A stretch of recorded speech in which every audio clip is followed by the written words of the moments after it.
Well, hello, it's Michael Angelo Caruso. We're back with another episode of the Talk to Me podcast. Today, I have Joel Schwartzberg with me. How are you, Joel? Very well. How are you doing, Michael? It is snowing Snowing. like Wow. a end of times here, man.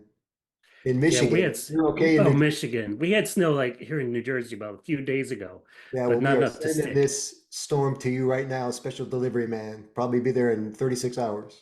Thank you. I'll keep my eyes out for it. And my shovel. I'm excited for this topic today, Joel, because it's about how to make a point, and I think a hmm lot of people can use this lesson. Before we get started, I want to remind you, if you are watching on the YouTube channel, you can subscribe to the audio versions of all the podcasts. Audio is good when you're out driving or running or walking the dog. That's at the Podbeam format, also iTunes, all of the major podcast formats. And if you're listening today, be sure to subscribe to the Michael Angelo Caruso YouTube channel where you can see all of the videos for all of the interviews. Joel, congratulations on your book. I hope it did everything you wanted it to. Thank you so much. So far, so good. A book is a great way to really encapsulate everything that's in your brain, not only what you're talking about, but what you've learned in one place. So I don't have to spend 30 minutes talking to you. You could actually capture it on your time by For reading it or sure. listening to it. And you've got a book that's practically evergreen format because everybody always needs advice on how to get to the point. As I was prepping for our call today, I was thinking to myself, why is it, this is probably a good opening question for you, why is it that people feel the need to overwhelm us, fire hose us almost, right from the get, even when answering simple questions like, what do you do? And then they go, well, I do several things actually. And I don't really care about the several things. I want to know what they do most of the time. Right. What is it that takes people off script when it's time to get to the point? I think it's several things. I think it's nerves.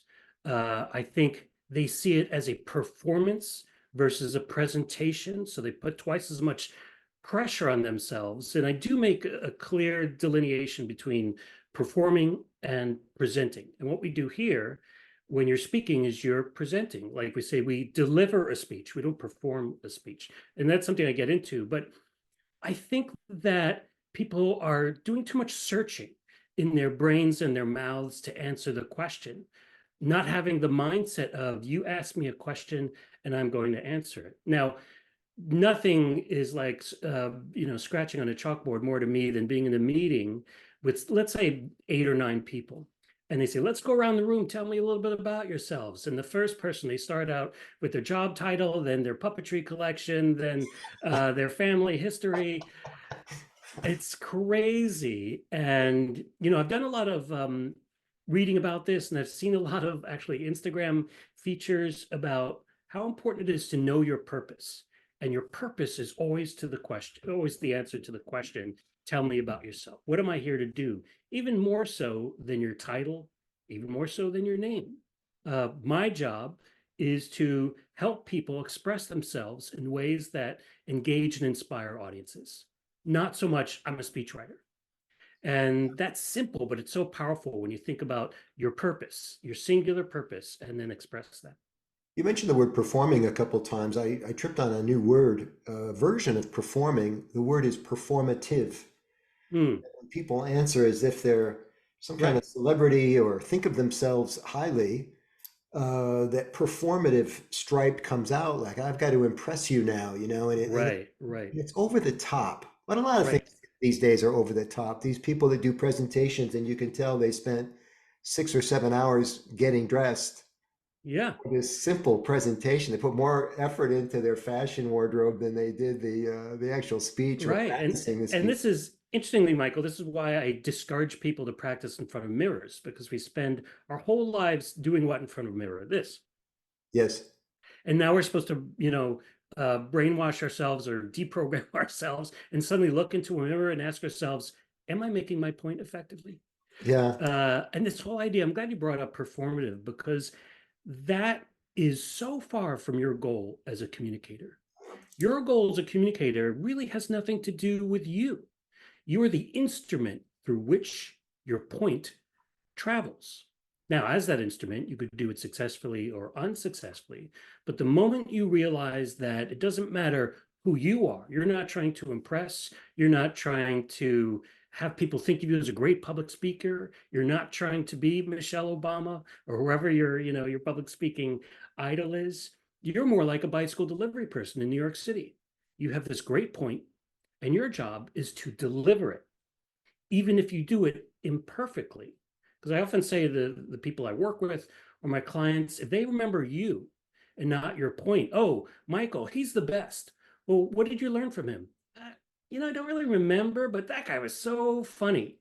That will help if you want to get more public speaking gigs, I'm Yeah, guessing.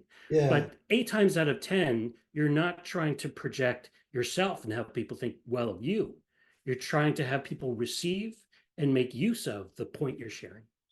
I think of it like a little bit of a balance, you know. As a professional speaker, I certainly try to infuse my personality Right, because I'm actually getting paid partially for my Michael Angelo Caruso customized delivery. If I right. left that out and gave it a dry reading every time, um, so it's interesting that you should say that the person. I didn't hear you say it exactly, but it's a more straightforward delivery than it is a performance. Does that mean the personality can't temper the message? I wouldn't call it a straightforward sort of read. I would always say it's a presentation versus a performance. Now, you, Michael, you enhance your presentation. You make it more accessible, Yeah, more relatable through your personality, through your sense of humor, through your style. I yeah, think those things are all important, but to doing the thing you want them to do, usually, which is to take away the idea that you are presenting something of value. Otherwise, you could be a comedian, you could be a singer, you could yeah, be, someone who saws ladies in half. But no, presenters come with a point. And I think you're right. It's a combination of who you are yeah. and the value of this point. And that's where TED Talks are just so engaging because it's a combination of that person's credibility, as Aristotle would say, ethos, uh, and that magical point that will bring value to my life as an audience, not Yeah. just audiences to the speaker. A lot of people don't know that TED Talks are highly rehearsed. Very, very rehearsed. Very, yeah. They're Down to the word. the actual talk is, I call it a pencil drawing because it's a lot of tiny little strokes. You know, TED Talks get a lot of attention before people show up to the auditorium. And the good ones, Joel, you probably know, they're even rehearsing where the camera is going to be, Oh, you know, yeah. so that they can catch their cues. And the reason for that red dot, everybody, is so that you stand still and don't play that tennis match all the way across the stage because that can be distracting. Right. But I think let's look at it this way. The value of all of that rehearsal, and I'm a big fan of rehearsal and practicing to get it right, Yeah. is not so that every word is said in just the right way, with just the right amount of emphasis here. I think all that practice enables the speaker to come across casually and naturally because you have that speech so much in your head. And the thing about TED Talks is, yes, they rehearse it to death. Maybe they know it backwards, forwards, and in French, but it seems like it's coming from the heart. It seems very natural. And I think that practice enables you to do away with that fear of, what am I going to say? All right, that's taken care of. Now let's focus on being natural so people can relate to you human to human. Otherwise, you could just email a speech to someone. Oh, yeah, for sure. Uh, let's talk a bit about what makes a speech or a presentation authentic. Mhm. What's your version of authentic, and why is that so important?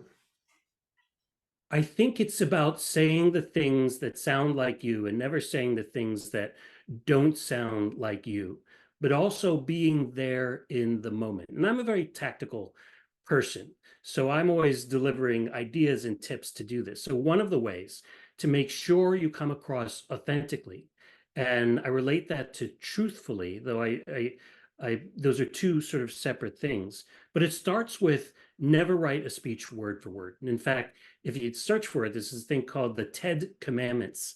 And one of them is, thou shalt not read thy speech, which starts with, thou shalt not write thy speech.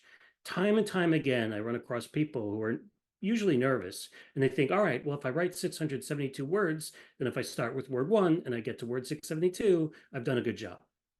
But what happens is these are two parts of our brain. One part of our brain is reading, and one part of our brain is about presenting. And you really can't switch over. People who are in reading mode, they're reading this script, they don't emote as well.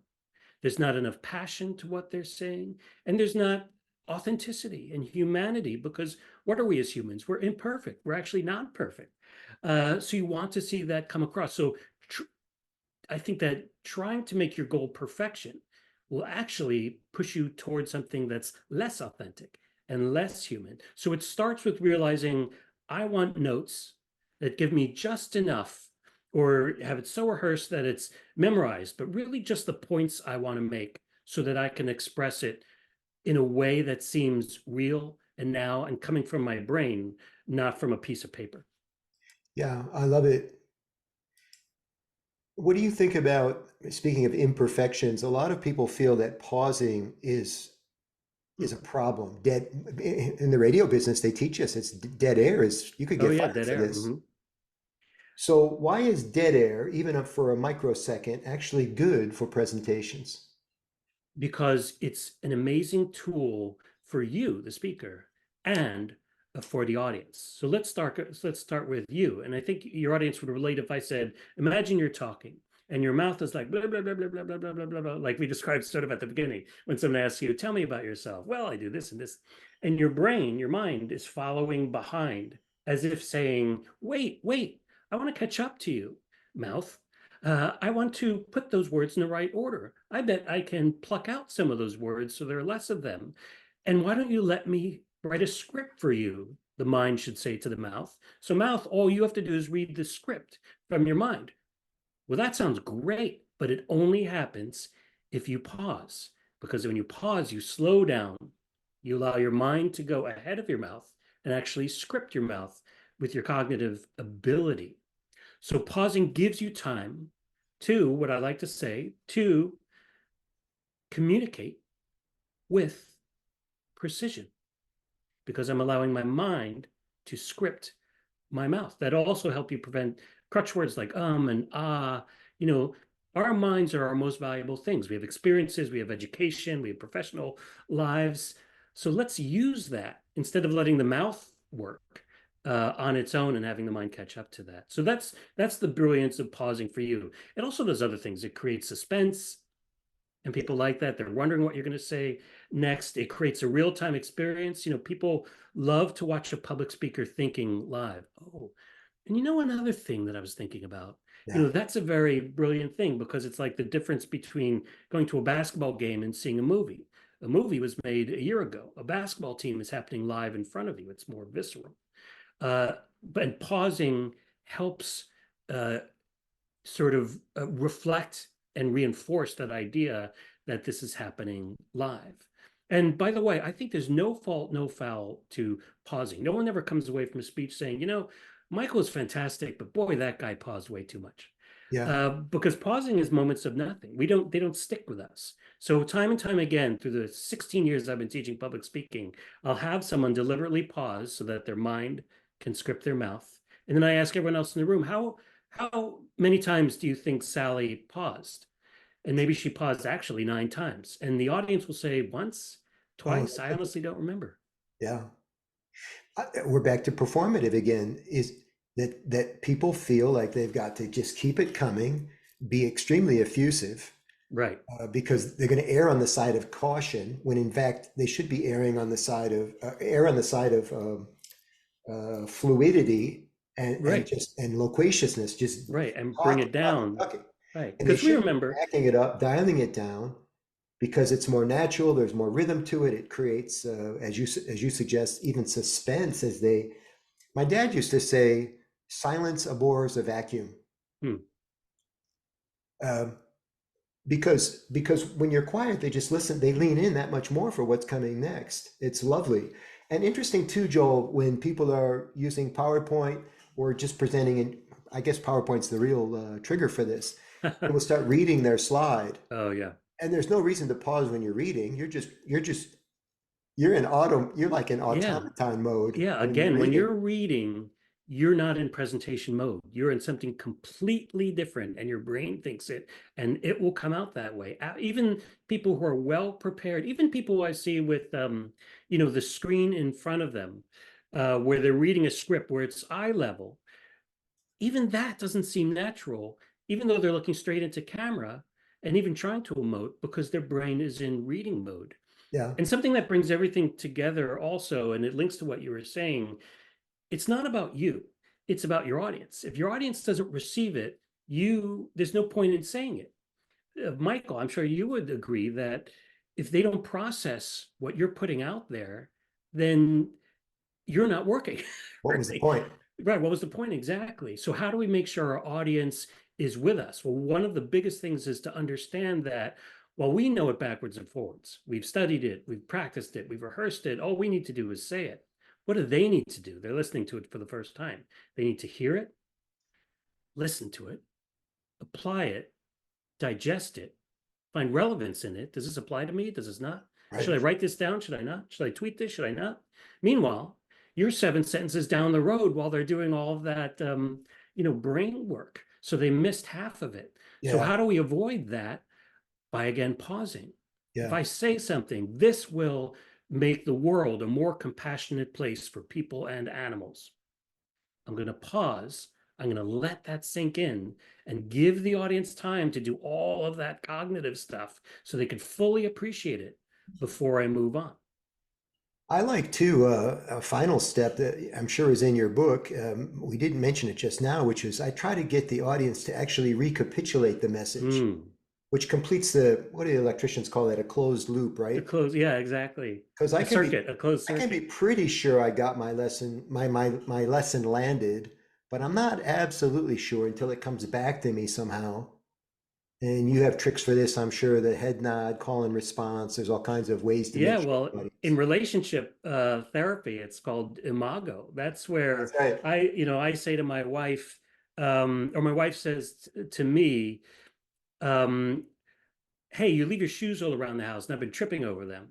Now, what I say is, let me understand you. You're saying that I leave my shoes all around the house and someone could break their necks if they trip on it. And then she has to say yes and affirm what I said. Yeah. So it's very similar. You're asking your audience, oh, give me an example of what I just said. Or has anyone ever experienced that? Could someone tell me a similar story? So Yeah. you don't actually have to ask them to repeat back to you, but you Yeah. could have them give you their version of what you just put out there. And yeah, that's a great way to reinforce the idea. And I'm no relationship expert, Joel, but you could probably end that little dialogue by saying, I promise not to leave my shoes laying around anymore. There's that. Now that I understand, let's be clear. All right, very good. What's the one PowerPoint tip that you leave with people when you talk to them about this topic? Yeah, when I do PowerPoint training, I mean, you could Google the basics, bullets and not Yeah, sentences. Sometimes people say 5 and 5 and 6 and 6. That means no more than 6 words per bullet, no more than 6 bullets, pictures, all of that. But here's the thing that I never see, that I recently wrote about, I think, for Inc. And that is that the most valuable piece of real estate on a PowerPoint slide is the title that goes above it, because that's where our eyes go to first. That's where we get the first hint at what the point of that slide is. But you know what I see there all the time? I see things like ideas or history or background or the future or our partners. These are not points, these are categories. Sometimes they're flip and they're like little jokes. But if you recognize that if someone is not paying attention to you and they're only looking at your slide because they're checking their email all the time, are they going to get the point of your slide from that title? hmm, Or are they just going to get some broad theme of what you're talking about? Why not use that opportunity to drive your point home?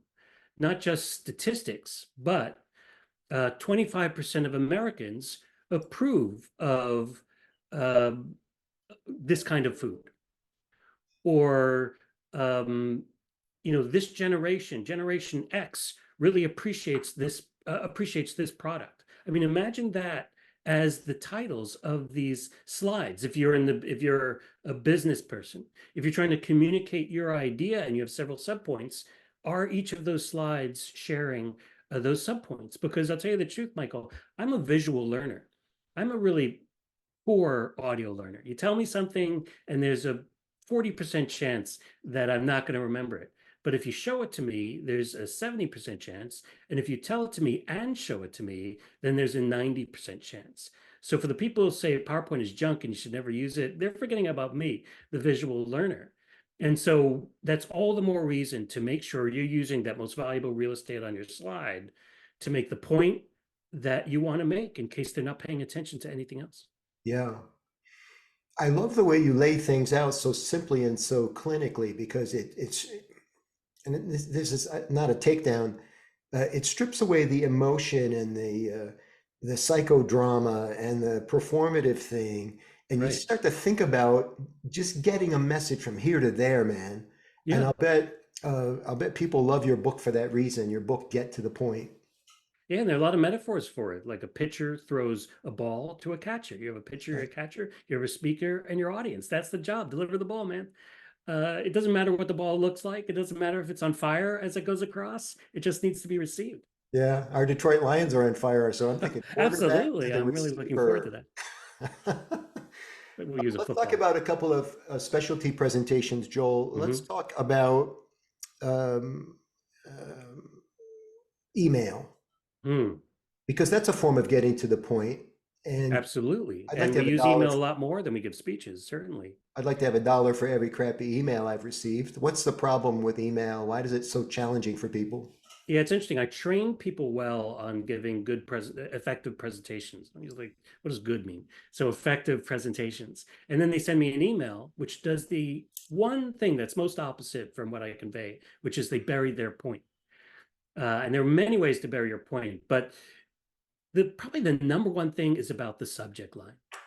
You have a great idea, or you're sending a great joke to a comedian, Yeah. or you're saying that the agenda has changed or the meeting date has changed. But what is the subject line saying? Re Thursday, or re idea, Yeah. because you're just replying all to something you saw. And you know, if I get an email, or if any human being gets an email that says re Thursday, I may think two things. One, I have no idea what this is about. Two, oh, I remember that one. Well, that was so long ago. Can't be that important. Yeah. So I'm going to do, you know, what do you do with email? You read it right away, you put it off, or you delete it, or you archive it. So there are a lot of people that are putting off or archiving those emails that are really important, but they're not saying in the subject line what it is. So I often say, for review, colon, this, urgent, colon, this, new meeting date, colon, this. So they Interesting. know exactly how to prioritize that email in their inbox. And Yeah. then inside the email, I have one tip that I want to get across that's just really easy and people really like it. It's this: no more than 3 sentences in every paragraph. Love it. Never go longer than 3 sentences in every paragraph. What that'll do for you is it'll enable you to write point, point, point, not here's a volume, here's a short story. For Yeah. your audience, it'll be like, all right, got that. Okay. Now I got that. Okay. Now I got that. You just break it up. And that's good for almost every writing there is, whether you're writing a blog, an article, a newspaper story, all of them. Yes. Uh, your tip about the subject line is spot on. Journalists call that burying the lead. Yep. It's a no-no. You get ahead of yourself, and there's so many people are deciding whether to open your email based on the subject line. That's all they have window to. Yeah. And Right, to right there. That's all they have. That's all the clues they have. And yeah. yet, so many, you know, when I teach about email effectiveness, I have everyone break out their email and I say, go through your sent mails. And it's Oh, lots of that's like, great. good idea, thanks, reread Thursday, idea, you and me. Yeah. It's a hysterical, actually. And the fix is so easy. Just I say, believe what in do this, man. not yeah, not even the point. You could even just say, what information does my recipient need to know what to do with this email immediately? That's I it. believe in this concept so much that you know how sometimes you get that email chain, the subject line stays with the email Yeah, through several iterations, 6 iterations in, the email's no longer about what the subject line said. right. Subject line is I change, obsolete. I Yeah, change it. And it makes some people crazy because now it's a different email altogether, but I'm identifying it for what it really is, a different email right. altogether. And usually there are a few words in that thread that you could put up there to make people think, all right, this is still about this Yes. topic. And the word Uh, search will honor them. yeah, absolutely. But if you have a big new idea for millennials, you want your subject line somewhere to say new idea for millennials. Yes. Get it. Yeah, good. Let's talk about Zoom presentations. More and more Sure. people on Zoom than ever, or Zoom-like platforms. Right. And we're presenting and we're trying to get to the point on Zoom. Why is Zoom a different animal, and what rule might apply or rules might apply in the online modality? Yeah, when we moved from, let's say, rooms to Zooms, one of the big things that changed was eye contact. So, if I were looking at you now, which I am, I'm not looking at the people looking at me. I'm looking off screen because I'm looking at what I often call the Brady Bunch, that Zoom grid. Here is eye contact. That's my Yes. camera.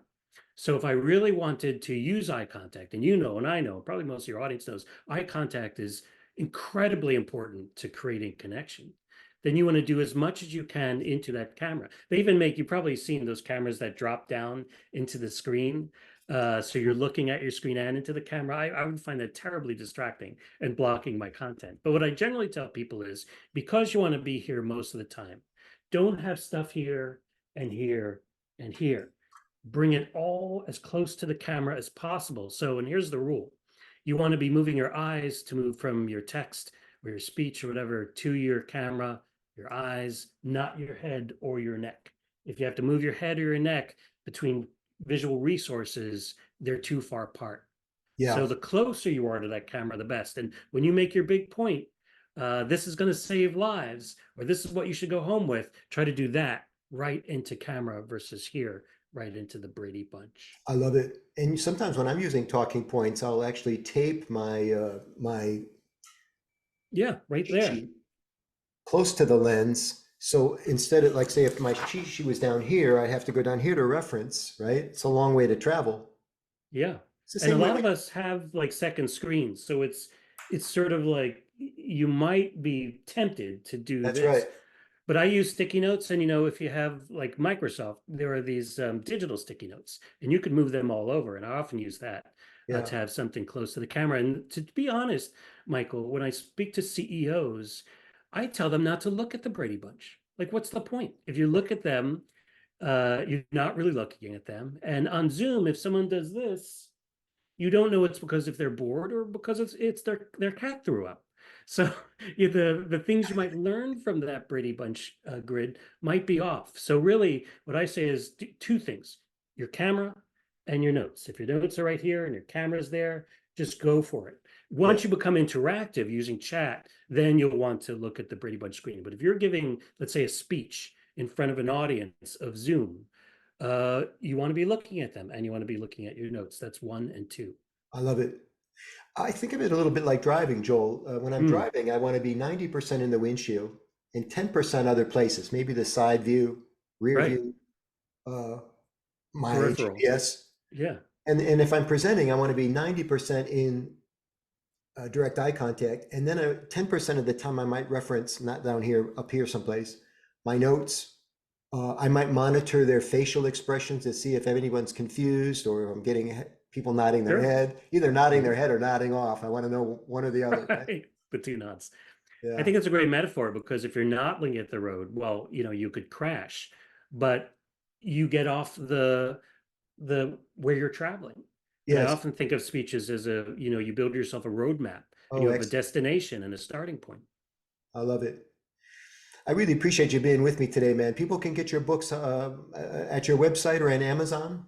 Definitely on Amazon, or you could see all of it at www.joelschwartzberg.net. I also do I like to think of the advice I give as IT people like this, open code. I want people to access it. I want people to know what I know so they could be better presenters. So I'm often writing for Harvard Business Review or Fast Company.